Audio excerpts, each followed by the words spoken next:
Hola, estamos en Punto Crítico, programa de televisión de la Unidad de Medios de Comunicación de la Universidad Nacional de Colombia, Unimedios. Yo soy Carlos Alberto Patiño Villa, profesor titular.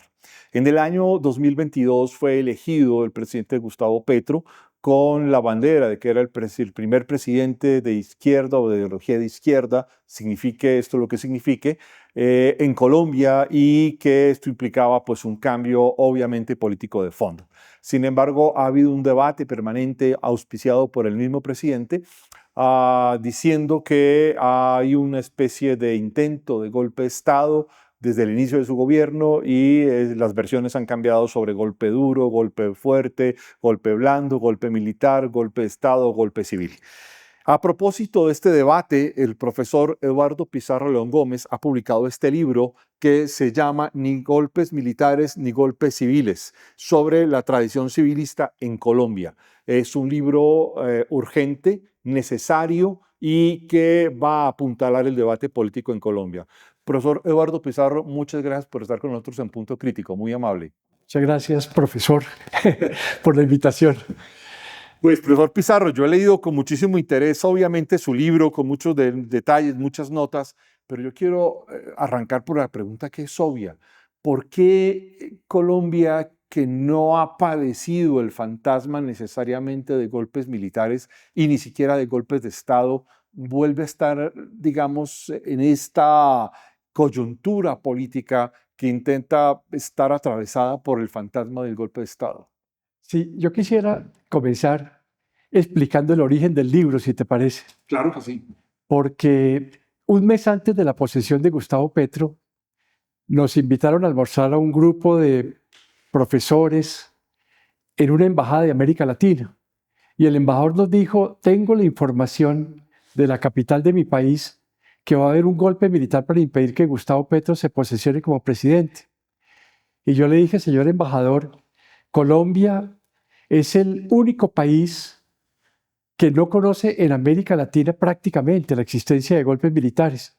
Incluso superamos a Costa Rica, que tuvo muchas rupturas institucionales en el siglo XIX.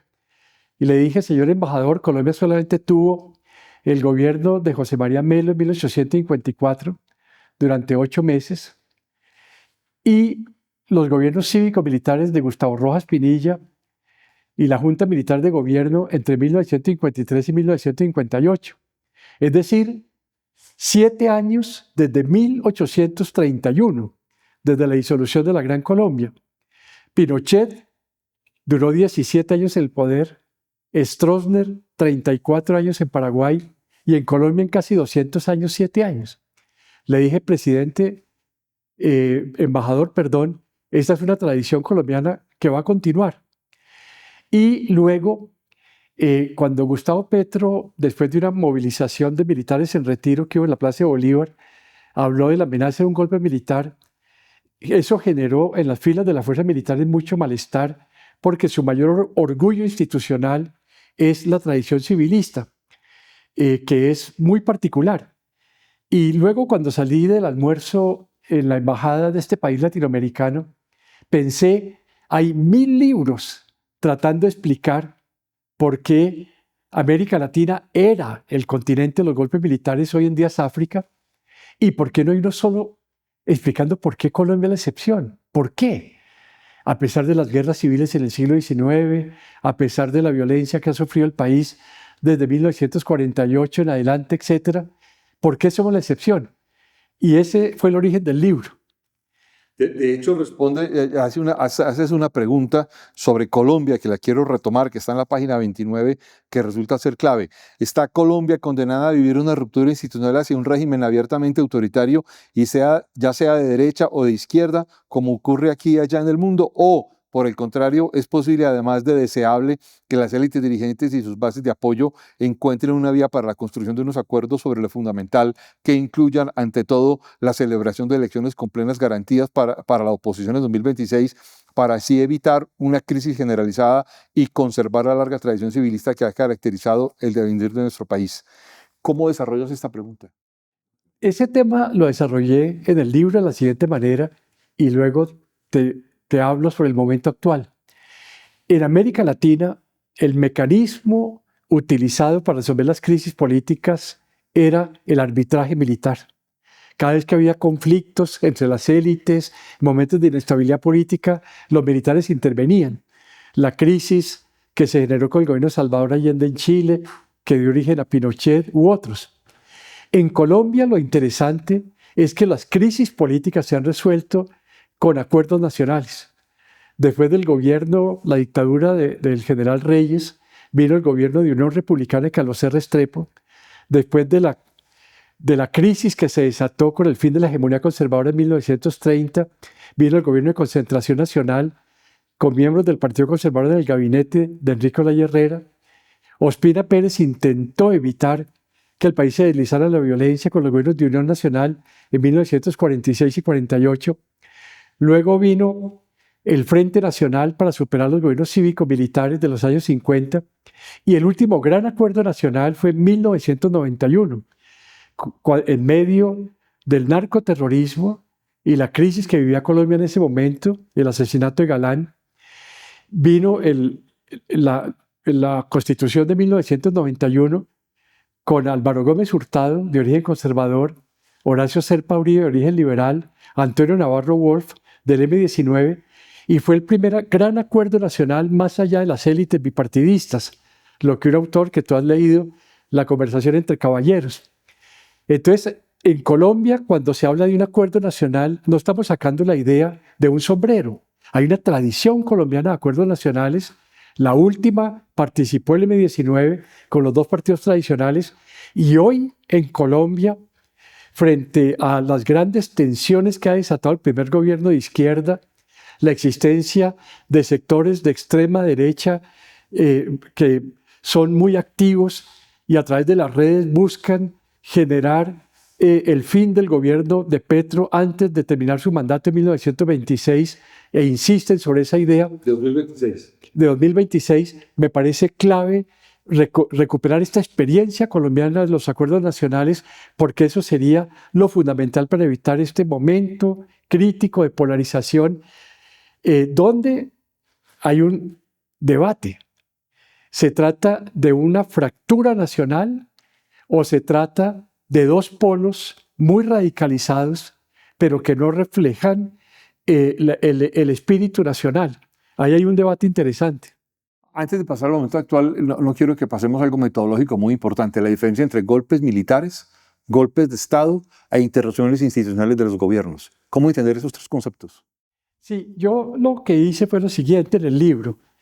Un golpe militar es obvio, cuando los militares rompen la institucionalidad de un país y acceden al poder político, pero no todos los golpes de Estado son golpes militares porque también pueden haber golpes civiles.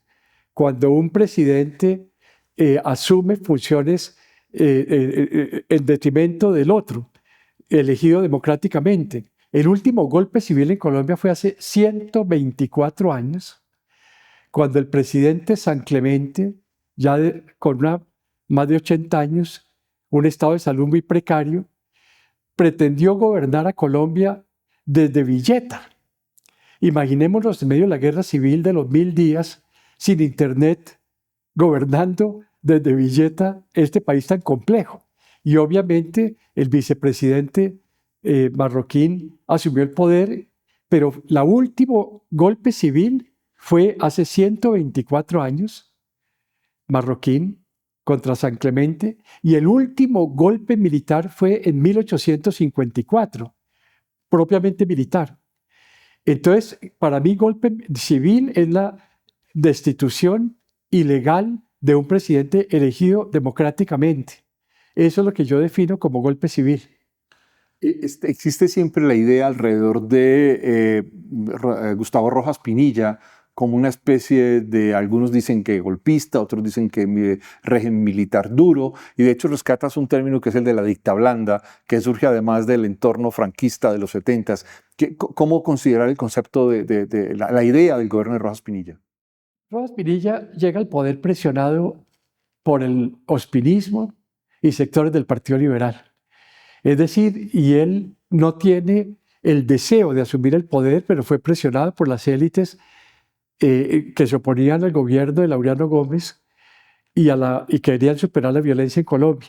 Y el gabinete de Rojas Pinilla era un gabinete compuesto fundamentalmente por miembros de los partidos tradicionales. Ahora bien, en el año 1954, Rojas Pinilla intenta reproducir el fenómeno del peronismo en Colombia, creando su propio partido, la Tercera Fuerza, el Movimiento de Acción Nacional, para poder consolidarse en el poder político y se anima a intentar repetir el fenómeno del peronismo. Pero vienen las movilizaciones del mes de abril de 1957 y es muy interesante porque Rojas intenta, ya no con una constituyente elegida, sino con una constituyente de bolsillo, quedarse en el poder para el periodo 58-62. Pero viene la movilización de los estudiantes de la Universidad Nacional y de todo el país, las huelgas de los empresarios que le pagaban a los trabajadores para que no fueran a trabajar esos días, la prensa, etc. Y Rojas, que su mayor orgullo era haber intentado superar la violencia liberal conservadora, no quiso ensuciar sus manos con una respuesta militar dramática que hubiese podido generar víctimas. Nombra una junta militar de gobierno de 5 miembros con la esperanza secreta de que una vez superada la crisis lo van a llamar de nuevo al poder. Pero esa junta militar de gobierno se reúne rápidamente con Alberto Lleras y Laureano Gómez y dan origen al Frente Nacional y entregan el poder en 1958. Es interesante porque Rojas fracasó en su intento de instaurar en Colombia un fenómeno populista en el modelo peronista. De hecho, cuentas que Rojas Pinilla esperaba al final, cuando lo reemplaza una junta, que la junta lo llamara a asumir de nuevo el gobierno y realmente la junta lo que hace es el tránsito hacia los civiles. Exactamente. Y cuando vino el 3 de mayo de 1958 el intento de golpe militar de la policía militar, que detienen a todos los miembros de la Junta Militar de Gobierno, salvo al representante de la Armada, ese 3 de mayo del 58, que busca impedir la primera elección del Frente Nacional que elige Alberto Lleras, no tiene el respaldo de las fuerzas militares y fracasa.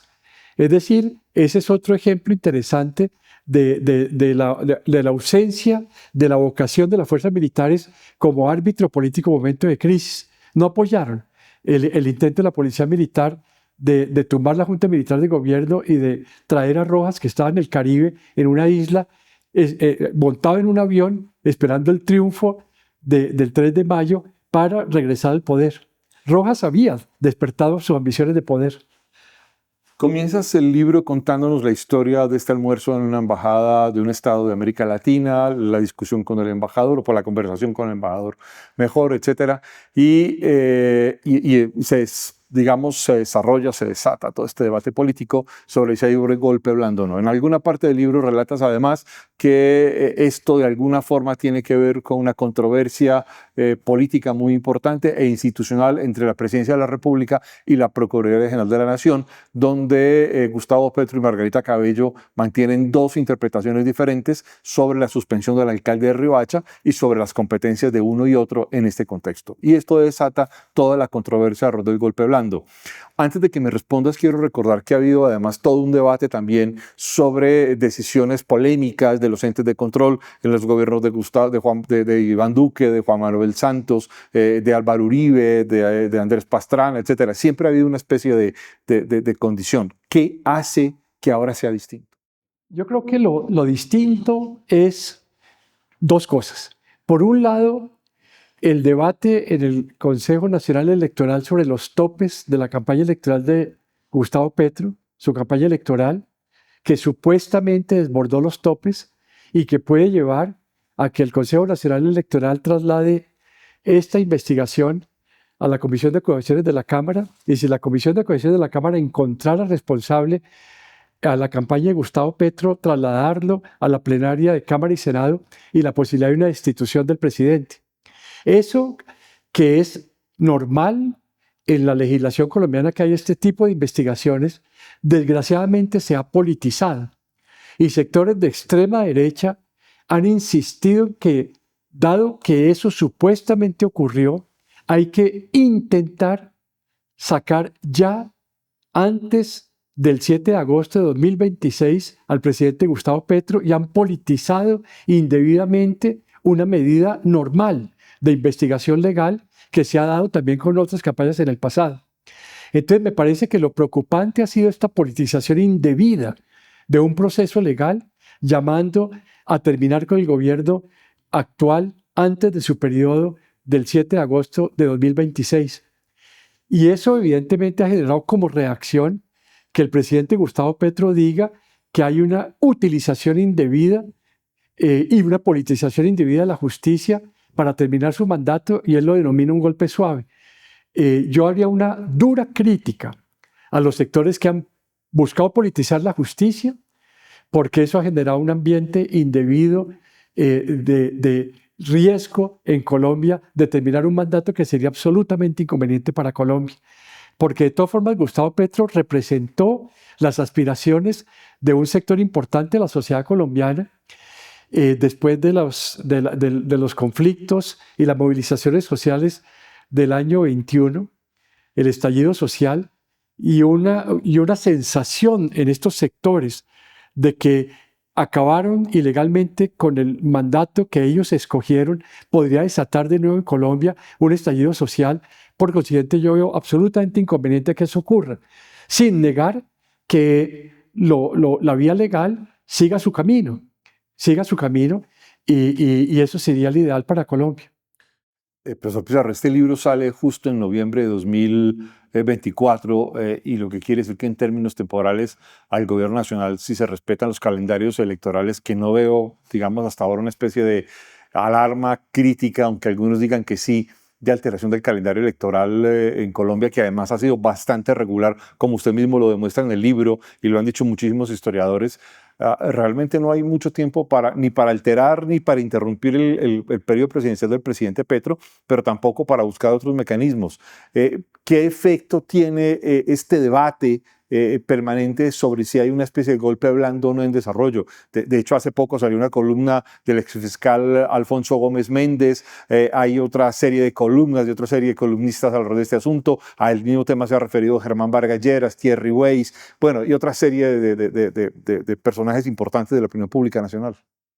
A mí me parece absolutamente inconveniente para Colombia que haya este clima de polarización política, los unos hablando de un viraje autoritario del gobierno Petro y el riesgo de que no haya elecciones en el año 26 y que Petro busque supuestamente o mantenerse en el poder o imponer a través de manipulaciones del Consejo Nacional de la Registraduría Nacional del Estado Civil un candidato del pacto histórico, y que por el otro lado haya sectores que estén hablando de la necesidad de terminar el mandato de Gustavo Petro antes del 7 de agosto de 2026, porque se envenena el ambiente político. Y en un país de tanta tradición electoral, Malcolm Dees, el profesor de Oxford, colombianista que murió hace pocos meses, muestra en un artículo muy interesante que Colombia es, después de Estados Unidos, el segundo país del mundo por el número de elecciones celebradas. Cuando Colombia comenzó a votar en 1831, no existía Alemania, no existía Italia, Francia comenzó a votar después de la Comuna de París, España comenzó a votar en serio después de la muerte del general Franco en noviembre de 1975, y los colombianos estamos votando en forma regular desde 1831. Y yo creo que esta es una tradición democrática, que es un orgullo nacional, que los colombianos hemos valorado poco. Uno no se acuesta en Colombia pensando que al amanecer va a haber un Pinochet o un Videla durmiendo en la casa de Nariño. Uno siempre tiene en la mente que va a haber elecciones regulares. Entonces yo creo que los colombianos tenemos que defender nuestra tradición democrática, porque es, insisto, la segunda más sólida, no porque sea la mejor democracia, sino por su estabilidad y regularidad después de los Estados Unidos en el mundo. Quiero ponerle a la luz de este libro, de este trabajo suyo que acaba de salir, una controversia muy importante y es la controversia entre las altas cortes y el presidente de la República, Corte Suprema de Justicia, Corte Constitucional, y quiero ponerle de fondo un evento importante que fue la elección de fiscal, la última proceso de elección de fiscal, donde se rodeó la Corte Suprema de Justicia, donde incluso algunas voces volvían y recordaban el tema de la toma del Palacio de Justicia de 1985 por parte del M-19, organización a la que perteneció el presidente. Y quiero ponerle detrás de este asunto el discurso de Gerson Chaverra, el presidente de la Corte Suprema de Justicia, esta semana a propósito del nuevo aniversario de la toma del Palacio de Justicia. ¿Cómo verlo? Te voy a responder de otra manera. Hace un mes estuve en Medellín en el Congreso de la ANDI y hablaron el presidente de la Corte Constitucional, el presidente de la Corte Suprema de Justicia y del Consejo de Estado, durante cada uno 5 minutos, durante 15 minutos. Y el eje del discurso de los tres fue: en Colombia existe una división de los poderes públicos, en Colombia la justicia se rige por la Constitución y las leyes y no por presiones políticas. En Colombia las cortes son la garantía de la estabilidad democrática y este va a ser nuestra conducta en el futuro. Cuando terminaron de hablar, los 600 delegados al Congreso de la ANDI se pusieron de pie y aplaudieron durante 5 minutos. A mí me parece extraordinario ese gesto de las Cortes, porque demostró que la división de los poderes públicos como balance y contrapeso a posibles desviaciones autoritarias o no de un gobierno son un gran valor en la sociedad colombiana.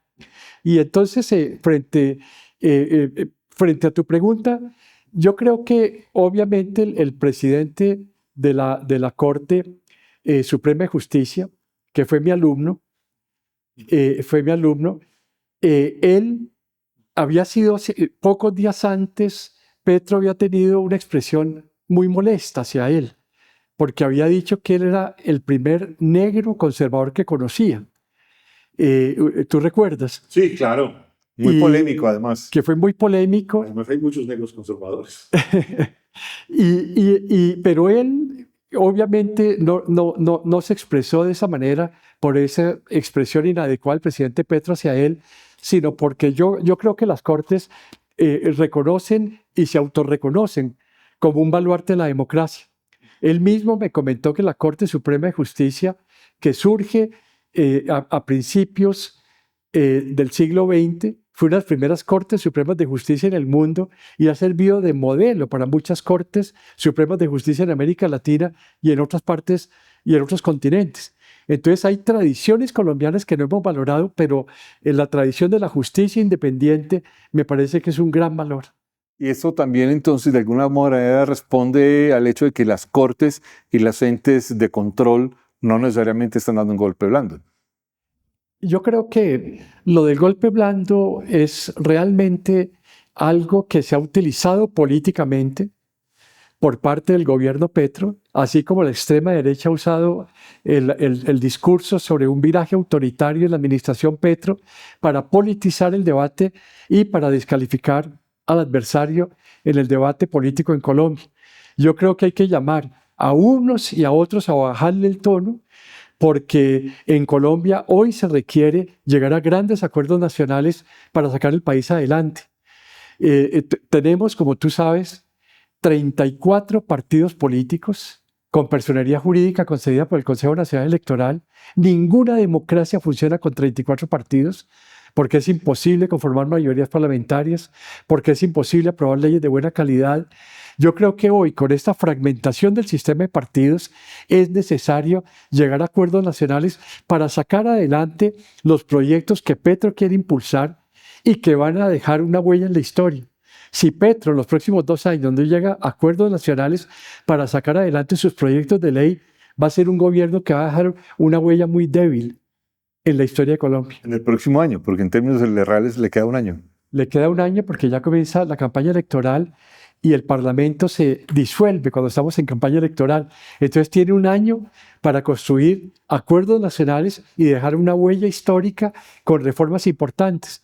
Y yo le digo, Gustavo Petro, usted debe verse en el espejo y ver a Alfonso López Pumarejo, y no verse en el espejo y ver a Salvador Allende.